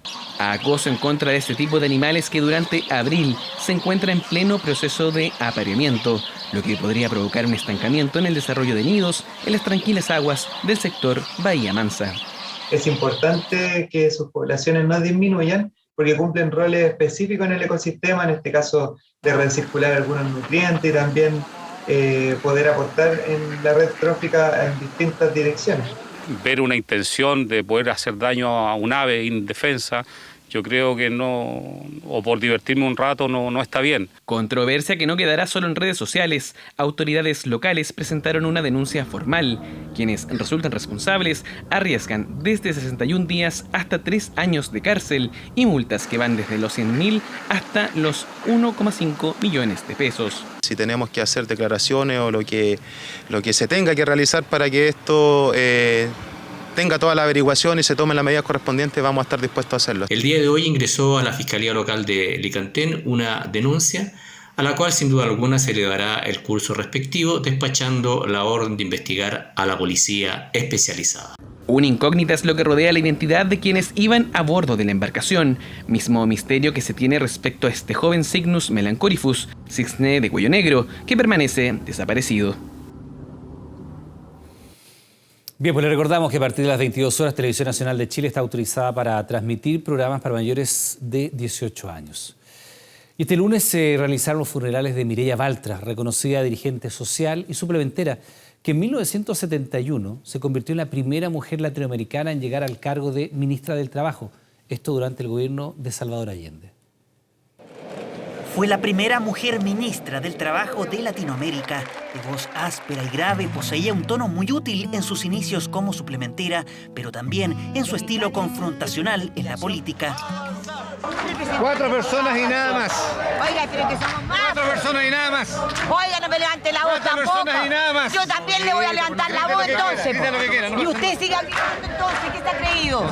Falta de respeto. En la lucha también de la igualdad de paridad de género. Fue una mujer que tuvo que pegar codazos en la política para tener su espacio. Y las mujeres no hemos abierto paso. Y eso también se lo agradezco profundamente a mi madre. Durante 20 años vendió diarios en la esquina de Cauciño con Moneda, en pleno centro de Santiago. Dirigente social y sindical, inició su carrera política en los 60. Fue regidora de Santiago y a finales de la década era elegida diputada. En 1971, el presidente Salvador Allende la nombró a la cabeza de la cartera de trabajo. No solo trabajó por las y los trabajadores, por tener un Chile mucho menos desigual, con justicia social, sino que también se atrevió a generar y llevar a cabo cargos que en ese tiempo no estaban para las mujeres. Y además jugó un rol muy importante en reformas muy significativas laborales y previsionales para nuestro país. Abogó por la incorporación de la y los suplementeros al seguro obrero, es decir, a la previsión social, e impulsó con mucha fuerza la ley de la Junji. Tras el golpe de Estado, sufrió la persecución de la dictadura. Debió buscar asilo en Países Bajos junto a otras líderes como Gladys Marín y Julieta Campuzano. Ahí dio inicio a un periplo que la llevó a República Checa y posteriormente a Cuba. En 1987 volvió a Chile, cruzando la cordillera de los Andes de manera clandestina. Para reivindicar su derecho a vivir en la patria en tiempos de la dictadura. Creo que el tiempo reconocerá el aporte que ellas hicieron. Mireya Baltra es una mujer que abrió muchas puertas para Chile, abrió muchas puertas para las mujeres además. En la década de los 90 intentó retomar su actividad parlamentaria en 2 ocasiones, pero sin resultados favorables. Sus ganas de crecer no se quedaron ahí. A la edad de 67 años inició estudios universitarios y alcanzó el título de socióloga. Es un momento doloroso, estamos de acuerdo. Pero no obstante, es un corazón lleno. Mi madre se fue, pero dejando un legado y la vara bien alta para los que continuamos a continuación. Diversas figuras de la política e incluso el presidente Gabriel Boric entregaron sus condolencias a través de redes sociales. Mireya Baltra falleció a los 90 años y fue sepultada en el cementerio Parque del Recuerdo Cordillera en la comuna de Puente Alto.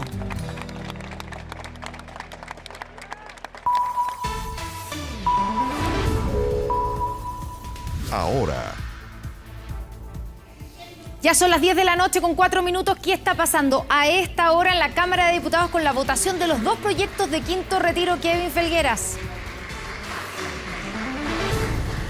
En cerca de 30 minutos más se va a desarrollar esta votación. Solamente quedan 6 diputadas y diputados por intervenir justamente acá en la Cámara de Diputadas y Diputados. Cada uno tiene 5 minutos para realizar sus alocuciones con respecto a este segundo proyecto de ley que está en tabla durante esta jornada, que es el proyecto de retiro acotado presentado por el gobierno, este mensaje presidencial que requiere de 78 votos para ser aprobados. Hace una hora no estaban los votos justamente para lograr estos 78. Sin embargo, el diputado Carlos Bianchi, que es independiente, que integra la bancada del Partido por la Democracia, ha dicho en su alocución hace cerca de 10 minutos que el gobierno ya habría logrado un acuerdo político, no solo con sus propias bancadas, sino que también con bancadas de la centro derecha para aprobar su iniciativa. Veremos si esto se cumple en cerca de 30 minutos más. A eso de las 10 de la noche con 30 minutos debiese empezar a votarse el primero de los proyectos de ley. Hablamos del retiro de fondos de pensiones, el quinto retiro, que requiere de 93 votos, y posteriormente, de aprobarse o rechazarse, se pasará a la votación del proyecto del gobierno, que requiere de 78 votos. De aprobarse, esa iniciativa pasa al Senado. Estamos muy atentos a estas horas finales de esta extensa jornada acá en la Cámara de Diputadas y Diputados. Kevin, muy cortito, pero para el primero de los proyectos, el quinto retiro universal, para el que se necesitan 93 votos, según las intervenciones de los diputados, ¿estarían esos votos o no? Y además, no, bajo ninguna perspectiva política estarían los votos para aprobarse el quinto retiro. Esto debiese alcanzarse, según los pronósticos, entre 80 y 83 votos. Ahora, siempre puede haber sorpresas acá en la Cámara de Diputadas y Diputados, pero hasta esta hora no estarían los votos para aprobar el proyecto de quinto retiro, la moción parlamentaria presentada por varios parlamentarios refundidas en una sola, y para el proyecto del gobierno, que es este retiro acotado, estarían los votos casi justos, así que estaremos muy atentos a lo que pase en media hora más. Todo puede pasar acá en la Cámara de Diputadas y Diputados. Y estaremos, por supuesto, pendientes de lo que ocurra en media hora más. Kevin, volvemos contigo.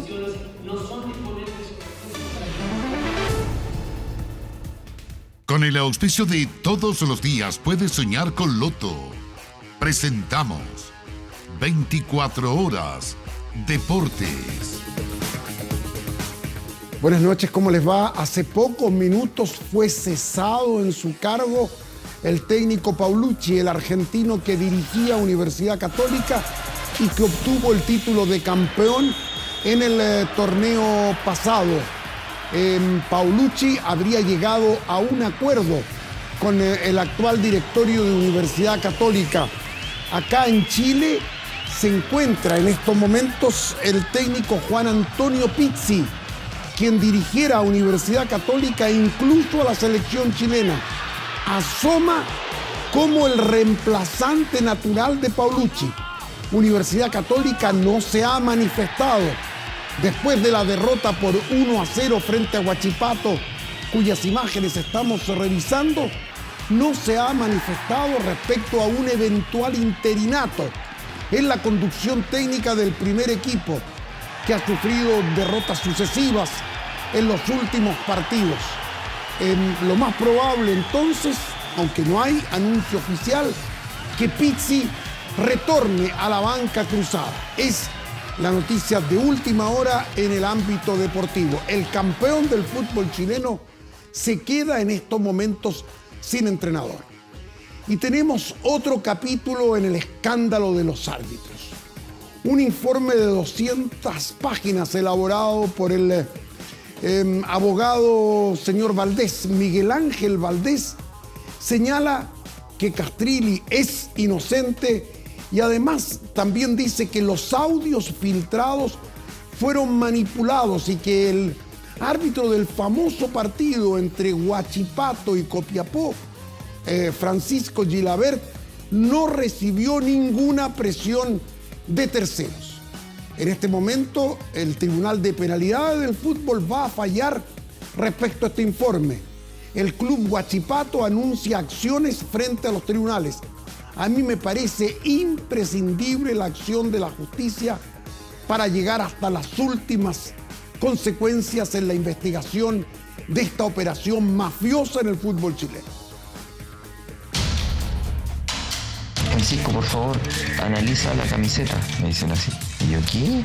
Vine a entregar absolutamente todo y me voy con la conciencia tranquila y me voy a quedar. ¿Sabe por qué? Para llevar todo a la justicia. Esclarecer esto y que no enlode al fútbol chileno. Que surgen antecedentes que ponen en duda la versión de los árbitros involucrados. Un escándalo sin precedentes, vuelco en el caso arbitraje o nuevo papelón. La NFP dio a conocer el resultado de la investigación que buscaba esclarecer la filtración de audios y acusaciones que terminaron con Javier Castrilli fuera y los jueces expulsados por el argentino otra vez arbitrando. Tras 14 días de pesquisas, interrogatorios y nuevas pruebas, el oficial de cumplimiento de la NFP, Miguel Ángel Valdés, reveló que los audios de Francisco Gilabert fueron maquinados, que no hubo presión indebida, abuso de autoridad ni injerencia de terceros para su cobro en el partido de Huachipato, Copiapó.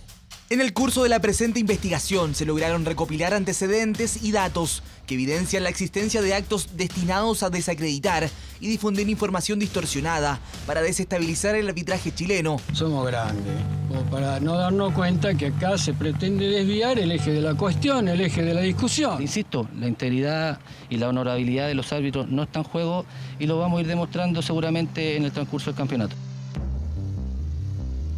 Los involucrados Francisco Gilabert, Cristian Droguet, Felipe Jerez y Mario Vargas siguen bajo lupa y se evalúan sus futuros castigos. Cualquier acto que pudiese provocar el descrédito, menoscabo o que pudiera afectar la transparencia de la actividad futbolística en su conjunto o de los personeros que la representan será sancionado de 4 a 50 juegos de suspensión o de 1 mes a 3 años de inhabilitación, según corresponda.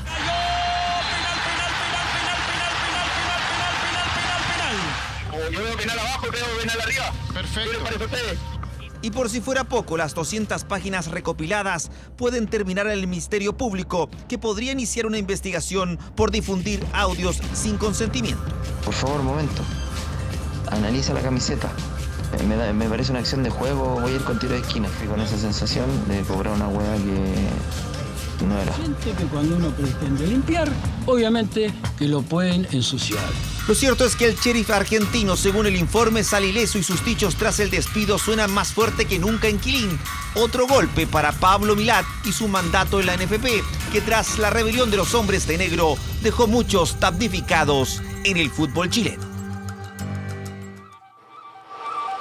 Acá tiene que ver que hay una persona que programa la fecha perjudicando a Colo-Colo.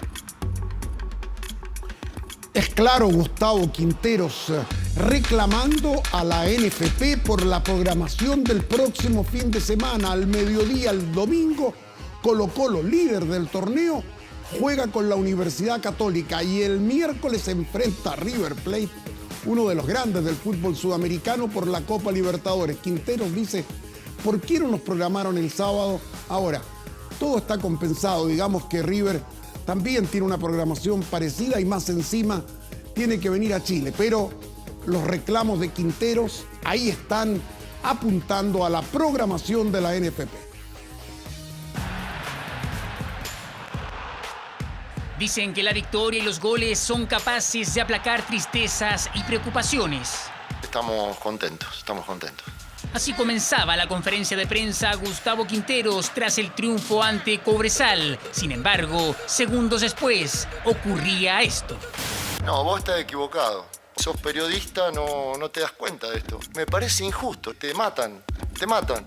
Porque esto es grave. Pero ahora ya basta, ¿viste? Ahora ya basta. Al técnico Albo no le gustó que el clásico ante Universidad Católica haya sido programado para este domingo 24 de abril y no para el sábado 23. Programa la fecha, debería haber puesto el sábado y listo.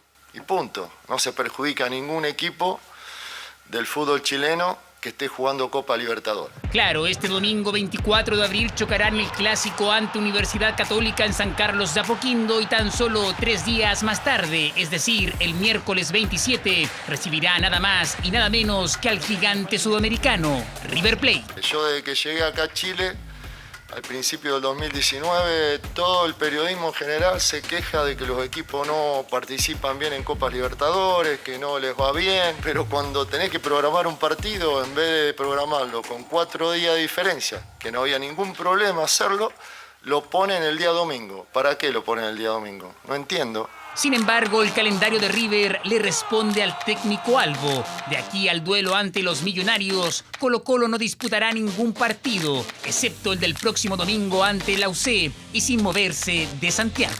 El elenco de Marcelo Gallardo, en tanto, deberá jugar un partido más. El miércoles 20 deberá viajar hasta Córdoba para enfrentar a Talleres. El domingo 24 recibirá a Atlético Tucumán para después viajar hasta Santiago para el choque ante el Cacique. Ya sabían que jugábamos miércoles la Copa y te ponen domingo porque te quieren perjudicar directamente. Acá tiene que ver que hay una persona que programa la fecha perjudicando a Colo-Colo. Lo cierto es que los sábados San Carlos de Apoquindo es utilizado para otras actividades deportivas, por eso la UC intenta siempre programar sus partidos los domingos.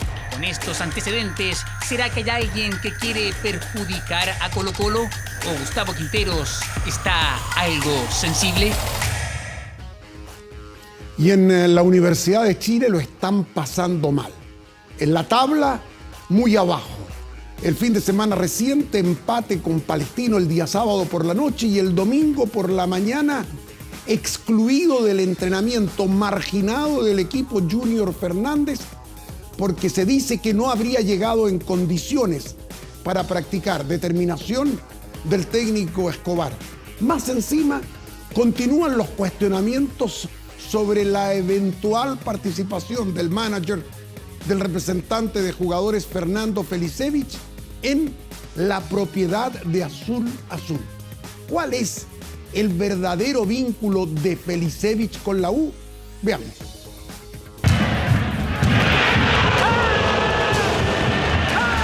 No son semanas tranquilas para Universidad de Chile, problemas en la cancha y fuera de ella. Tienen al CDA convertido en una olla a presión. La última polémica tiene que ver con este lienzo que colgaron fanáticos en el partido ante Palestino.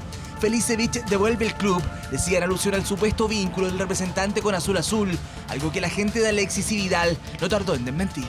Una vez más, quiero aclarar que no tuve, no tengo y jamás voy a tener una participación en la propiedad de Azul Azul. Más allá de ser o no parte de la propiedad de la concesionaria, ¿cuán cerca está el representante de la U? La empresa Vibra Fútbol, que pertenece al argentino, en su página oficial registra a 6 jugadores azules, entre ellos Jason Vargas, Israel Poblete e Ignacio Tapia, todos refuerzos que arribaron esta temporada. El denominado Rey Midas del fútbol chileno, el que se hizo millonario gracias a su buen ojo sin saber nada de este deporte, Fernando Felicevich, siempre de bajo perfil, el mismo que llevó a la elite a Alexis Sánchez y Arturo Vidal, entre otros. Pero el cuadro azul no es donde más tiene representados. En la Universidad Católica cuenta con 8 jugadores en el primer equipo, entre ellos la joya cruzada Marcelino Núñez, y en Colo-Colo son 7 futbolistas que representa Vibra Fútbol.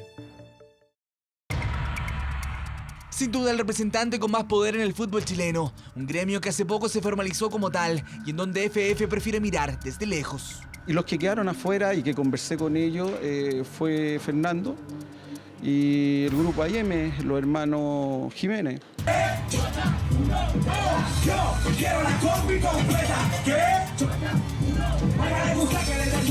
El último problema de la U, una celebración familiar que habría complicado a Junior Fernández. Aseguran que no habría llegado en óptimas condiciones al entrenamiento, lo que provocó el enojo del técnico Escobar.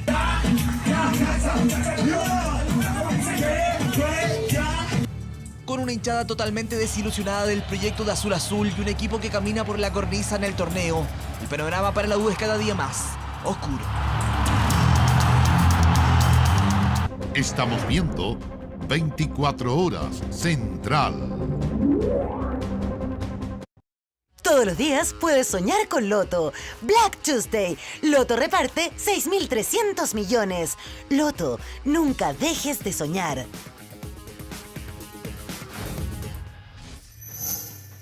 diferencia en la tabla de posición. Jornada número 32 del fútbol español y un gol Xavi con problemas.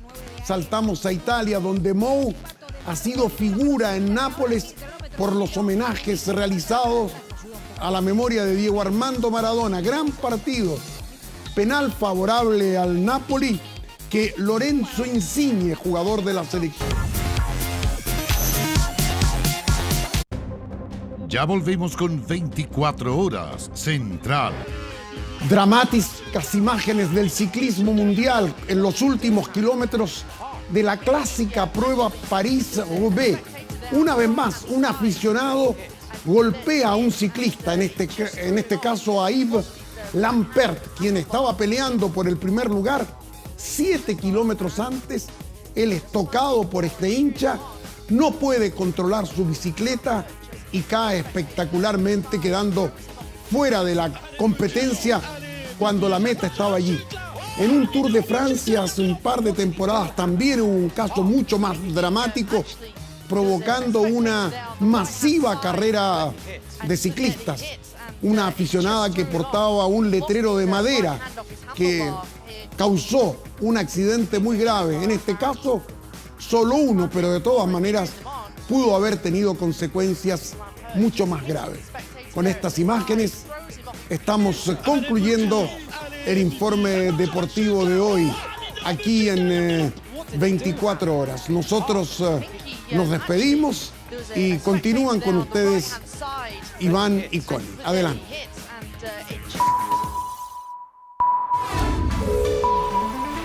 Ahora.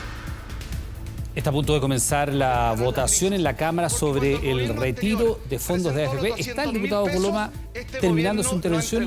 Kevin Felgueras nos cuenta qué está pasando en los próximos pasos. Kevin. Han demostrado ser los campeones mundiales de la portería. Sí, Iván Núñez acaba de finalizar el último parlamentario en intervenir en esta extensa jornada. Empieza a ponerse en votación. Antes de eso, ha solicitado de último minuto la palabra. Vemos una ministra de Estado, lo va a hacer la ministra del Trabajo, ha decidido como última intervención hacer uso de la palabra. ¿Por qué?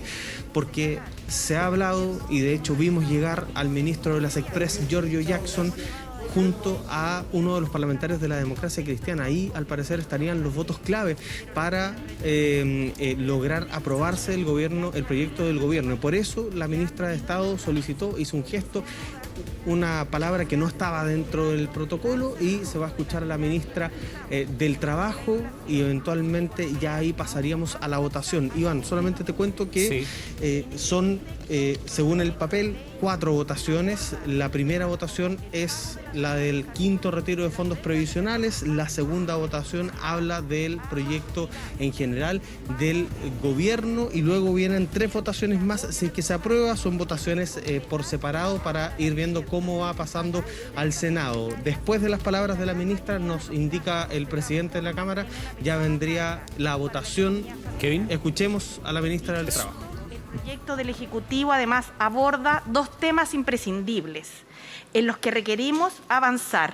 En primer lugar, mejoras al seguro de cesantía, instrumento de la seguridad social que busca dar apoyo a quienes han perdido su fuente de trabajo y que con los actuales requisitos en torno al número de cotizaciones previas muchas veces han quedado excluidos por características propias del mercado laboral, quedando al descampado, y que hoy van a poder acceder a él, con mejoras porcentuales en la tasa de reemplazo y con un monto mínimo y máximo mejorado. Y por cierto, además de una propuesta que viene a recoger una dolorosa realidad de nuestro país, y que son las pensiones de alimentos impagas que se deben a niñas, niños y adolescentes de nuestra patria, y no por una vez, sino que de forma permanente, no solo de forma excepcional, sino que como corresponde en justicia, porque las tareas de crianza, así como la responsabilidad en la mantención de las y los hijos, son una tarea permanente, además de una tarea compartida. De las medidas propuestas por el Gobierno, sin duda esta es de una alta sensibilidad, para que el derecho a los alimentos que le asiste a nuestros hijos e hijas sea efectivo.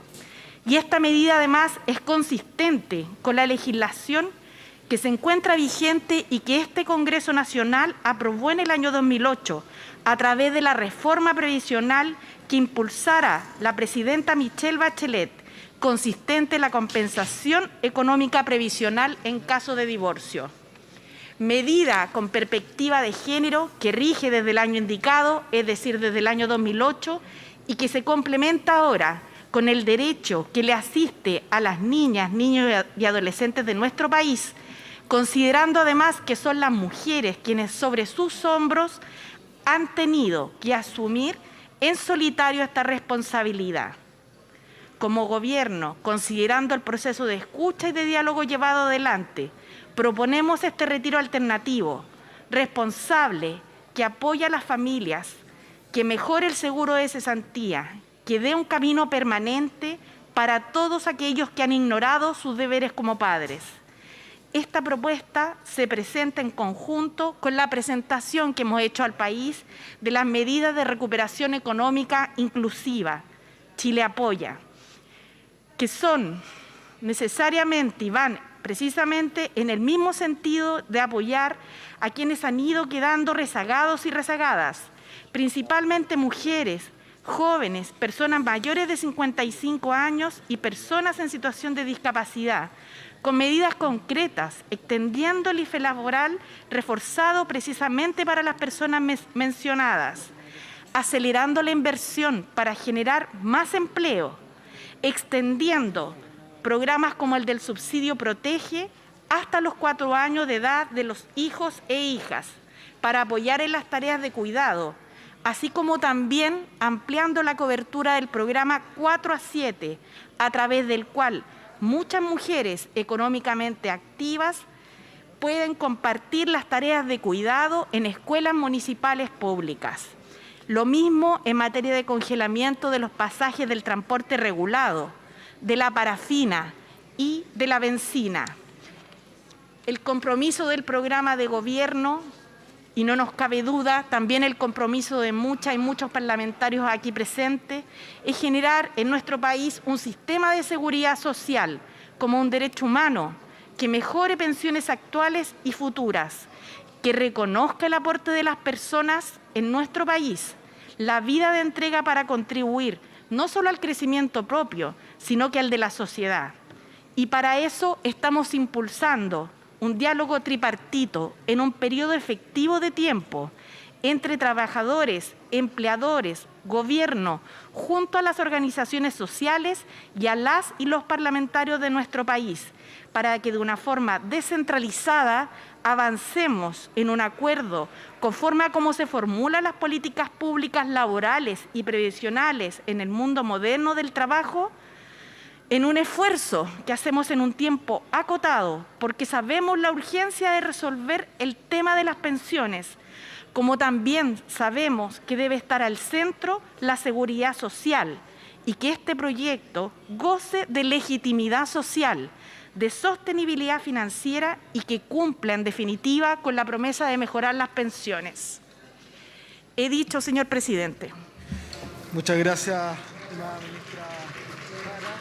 Las palabras de la ministra del Trabajo, Janet Jara, que ha pedido hacer la última intervención después de todas las intervenciones de los diputados y diputadas, y ahora debiera iniciarse finalmente la votación de los proyectos. Toma la palabra el ministro de Hacienda, Mario Marcel. En esta sesión hemos tenido una discusión que ya se ha prolongado por 7 horas y media, en la cual se han expuesto múltiples visiones sobre los proyectos que tenemos en discusión. En esa discusión, en ese análisis de los proyectos que están en tabla, se han expuesto argumentos, se han expuesto alcances relacionados con otras iniciativas de política pública, de la cual la más reiterada ha sido la necesidad de una reforma de pensiones. Ya lo señalé en mi intervención anterior, pero lo voy a reiterar. El compromiso del gobierno, del cual yo formo parte, de una reforma de pensiones de verdad, es un compromiso solemne el cual no solamente respetamos, sino que buscamos anticipar, adelantar en lo que es la discusión legislativa con este Congreso. Pero más allá de los argumentos y los alcances que se han dado en el curso de la discusión, de lo cual hemos tomado nota, de lo cual podemos extraer muchas lecciones de cosas que se pueden mejorar en el proceso legislativo, en las propuestas que presentamos frente al Congreso, lo que ustedes van a tener frente a sí es la votación de estos dos proyectos. Yo ya me referí al proyecto de la iniciativa parlamentaria sobre retiro masivo. No me voy a extender sobre eso, pero sí me voy a referir al proyecto que presentó el Ejecutivo, que hemos caracterizado como una alternativa responsable al retiro de fondos de pensiones. Y me voy a referir a eso porque creo que es importante volver sobre qué es lo que se va a votar, qué es lo que contiene efectivamente ese proyecto. Ese proyecto, como lo acaba de señalar la ministra, contiene, por un lado, la aplicación de manera permanente o la facultad permanente de retirar de los fondos de pensiones del deudor las deudas por pensiones alimenticias. Es decir, el no hacer pendiente de un retiro eventual esta necesidad de las generalmente mujeres respecto de una contraparte que no ha sido capaz de cumplir con sus obligaciones. En segundo lugar, contiene la posibilidad de aplicar recursos de ahorro de los fondos de pensiones a la adquisición de una vivienda, de los programas que se señalan en el proyecto. Con esto estamos recogiendo una preocupación comprensible, atendible, por el acceso a la vivienda propia, en un país que ha acumulado en un periodo no muy largo un déficit habitacional de alrededor de 700.000 soluciones habitacionales. En tercer lugar, se contempla la posibilidad de pagar deudas financieras, deuda con servicios básicos, deudas ligadas a las prestaciones de salud. Y respecto de esto, se ha señalado que esto sería una ayuda para los acreedores. Me parece que eso revela un cierto desconocimiento de lo que es el negocio bancario. El negocio bancario no consiste en tener plata en una caja fuerte. El negocio bancario consiste en prestar. Y creo que cualquiera de los aquí presentes que haya alguna vez intentado prepagar un crédito se va a dar cuenta que los bancos se resisten a los prepagos. Se resisten a que se paguen las deudas fuera de lo que es el calendario de pagos habitual. ¿Por qué? Porque el negocio de un banco es mantener la plata prestada, no es que le paguen. Por lo tanto, en primer lugar, no se produce ningún beneficio especial para los bancos, pero lo que sí se produce con la posibilidad de pagar estas deudas, de saldar estas deudas, es aliviar la mochila que agobia a muchos hogares en Chile.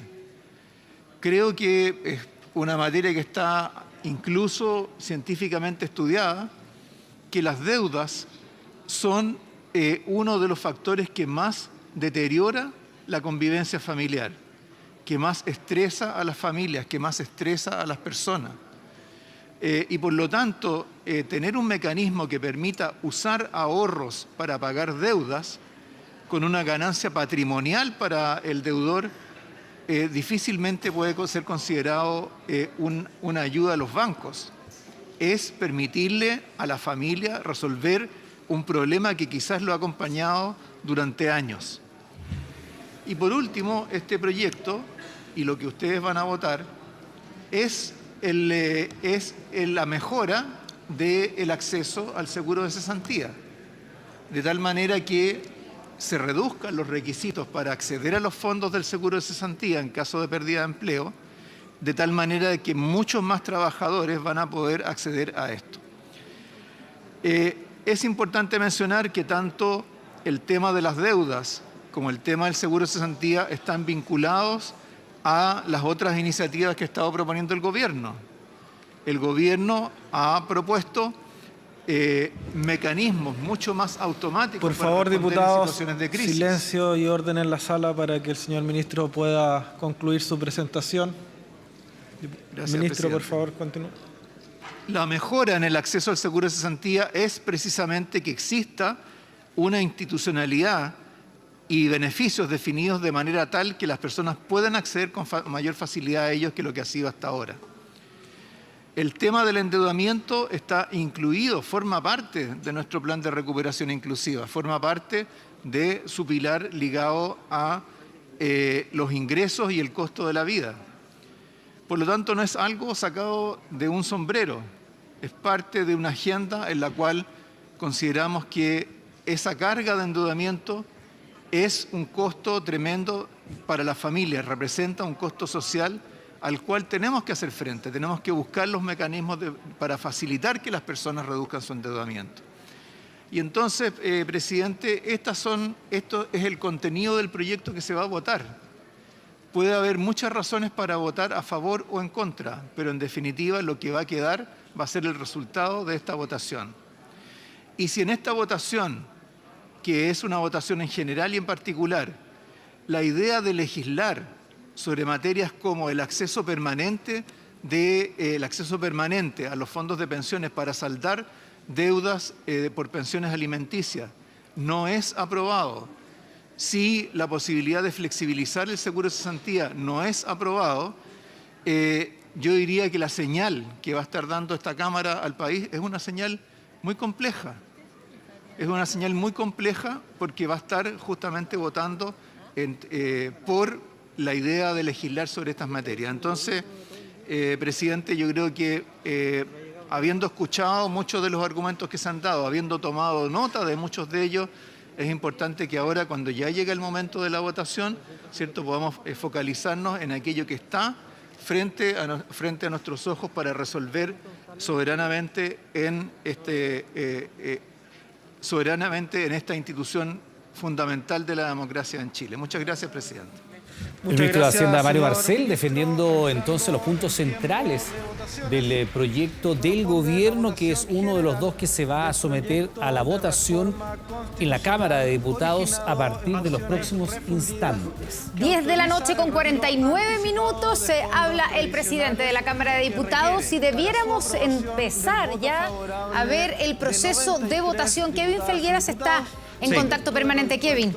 En la primera oración del inciso segundo. Sí, se va a votar en este momento, siendo casi las 10 para las 11 de la noche, el proyecto de ley que busca permitir un nuevo retiro de fondos previsionales. Se requiere de 93 diputadas y diputados para aprobarse en general. Si se logra ese quórum, vuelve a la Comisión de Constitución. Si no se logra, se rechaza la idea de legislar y se marca un hito dentro de esta tramitación. Vamos a ver el resultado de la votación. Por la afirmativa, 70 solo votos, 70 12 votos a favor, 70 votos en contra, 12 abstenciones. Rechazada la idea de legislar un nuevo retiro de fondos previsionales. Se pasa de inmediato a la segunda votación. Dejamos de lado el quinto retiro. Las mociones parlamentarias fueron rechazadas y ahora entramos al proyecto del Ejecutivo, el retiro acotado, ese retiro que requiere de 78 votos de diputadas y diputados. Iván, te escucho. Sí, es la primera vez que en la Cámara de Origen se vota en contra del proyecto de los retiros. Ojo con eso, por eso también te decías es histórico. Ahora vamos a la votación del proyecto del Ejecutivo.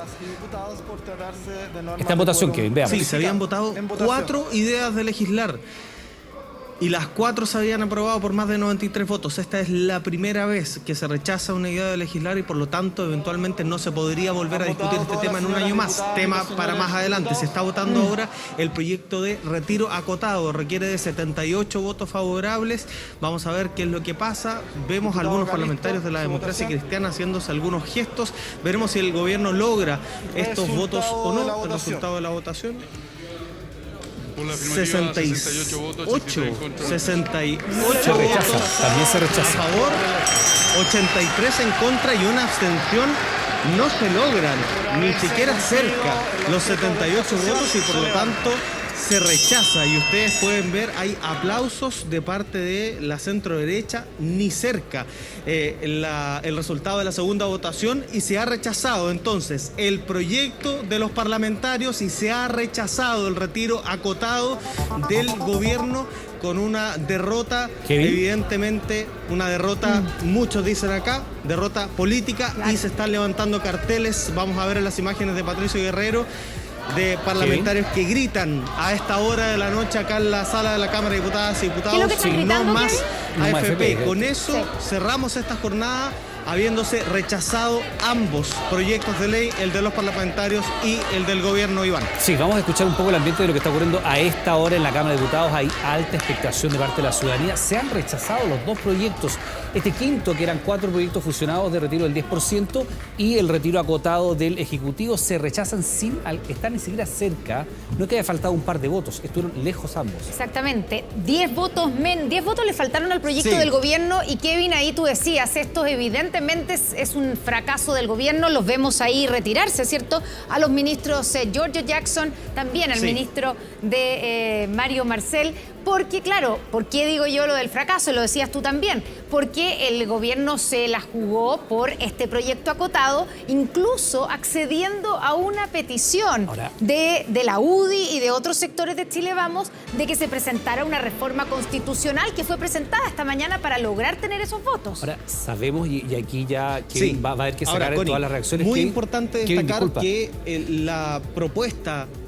Sí, Kevin, lo que pasa es que la propuesta solo por el gobierno, acotar una cosa. Era evitar que se aprobara el quinto retiro de los parlamentarios. Y en ese sentido es un triunfo. Sí, porque lo que se hizo o lo que faltó por hacer, dicen muchos, es gestionar esos 10 votos que faltaron para aprobar en general esta iniciativa de retiro acotado. Hay que decirlo, siendo 7 para las 11 de la noche, no habrá quinto retiro, y tampoco, a menos que el gobierno decida insistir en el Senado, tampoco habría un retiro acotado de fondos previsionales, es decir, quedamos hasta acá, a menos, insisto, que el gobierno presente una insistencia en el Senado, que es el único mecanismo que tienen constitucionalmente para, en un mensaje presidencial, continuar su tramitación legislativa. Vamos a preguntarles, por cierto, al ministro Jackson, al ministro Marcel, si es que esa va a ser la determinación o si el gobierno determinadamente decide ponerle fin a los retiros de fondos previsionales. Sí, es que ahí hay que hacer la lectura, y vamos a ir a pausa, tenemos las reacciones a la vuelta, de si efectivamente es un fracaso para el gobierno, porque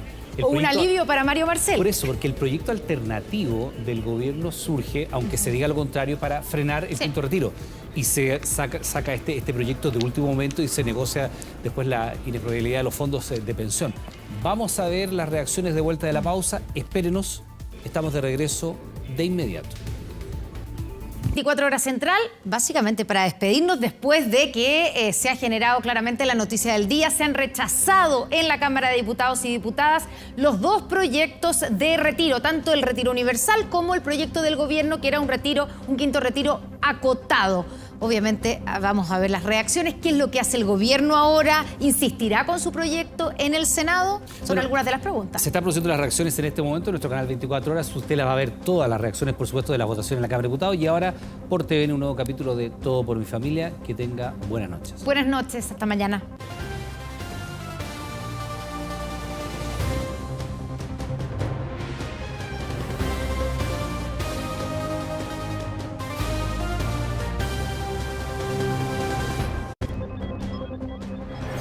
Con el auspicio de Invierto Más, Lucafe e Viví la Vita, Claro Empresas, Sodimac y Seyes a San John. Hemos presentado 24 Horas Central.